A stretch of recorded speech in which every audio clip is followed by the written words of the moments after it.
In this video, I'll show you how to convert between hexadecimal and decimal. In question 1, we're asked, convert each decimal number to hexadecimal. Just a forewarning, these questions usually take a little bit of space to complete, so make sure that you have enough space for each question. Starting with question A, we have to convert 83,759 to hexadecimal. And to do that, we take the whole number provided and divide it by 16. So let's go ahead and do that.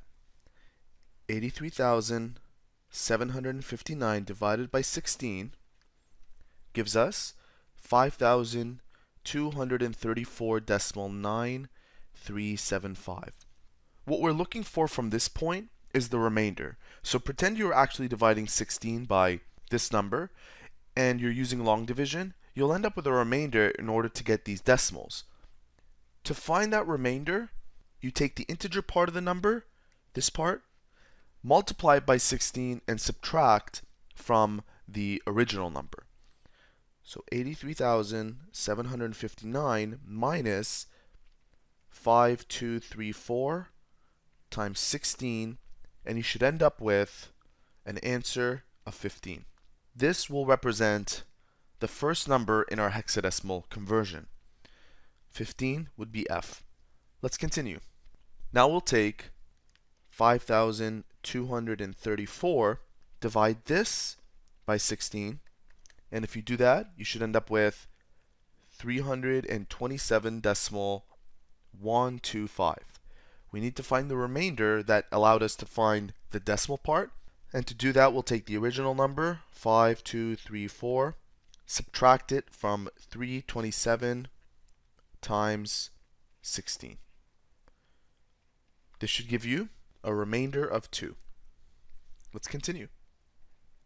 327 divided by 16 should give you 20.4375. To find the remainder, we'll take 327, subtract it from 20 times 16, and this should give you a remainder of 7. Let's continue this. 20 divided by 16 gives us 1.25. To find the remainder for this number, we take 20, subtract it from 1 times 16, and this gives us 4. Now you'll keep doing this until you reach a number that's less than 1. Lastly, we'll take 1 and divide it by 16, which gives us 0.0625. So we'll take 1 minus 0 times 16, and that gives us 1. Now to read this number, this is your first number starting from the right. So our hexadecimal number will be 1, 4, 7, 2, and 15. And 15 is represented as F. Let's move on to part B. In part B, we're expected to convert this number into hexadecimal. Let's go ahead and do that. 1736 divided by 16, that gives us 108.5. The remainder here will be 8. Since you now know how to find the remainder, I won't show you that extra step. 108 divided by 16, that gives us 6.75. 6 divided by 16, that gives us 0.375. The remainder here will be 6. Therefore, our final answer should be 6, 12, and 8, with 12 being replaced with C.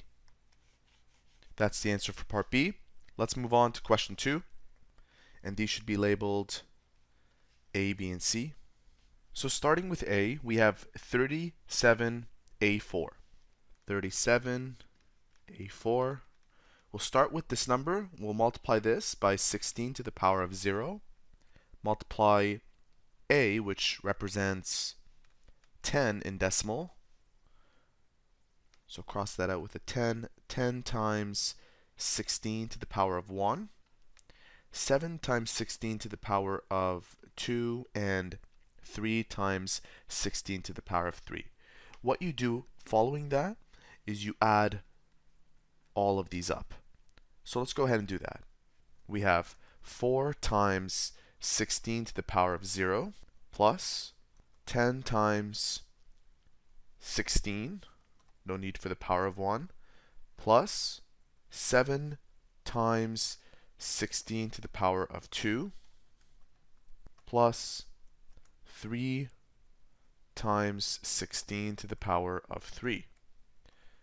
This gives us 14,244. 14,244. And we'll do the same thing for B and C. This time we have the hexadecimal number F274. F274. 4 is 4, 7 is 7.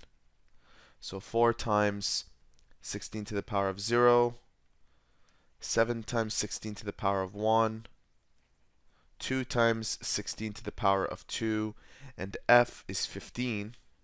So you can cross that out with a 15 times 16 to the power of 3. This should give you an answer of 62,068. And lastly, for C, we have 22 decimal D. 22 decimal D. D represents 13. So for this, we'll multiply that by 16 to the power of negative 1, 13. This will be multiplied by 16 to the power of 0, and this will be multiplied by 16 to the power of 1. Let's go ahead and do this on our calculator, starting with 2 times 16 to the power of 0 plus 2 times 16 to the power of 1. That gives us 34 on the left side. And on the right side, we have 13 times 16 to the power of negative 1. And that gives us 0.8125. 8125. And there you have it. 5 examples on how to convert between hexadecimal and decimal.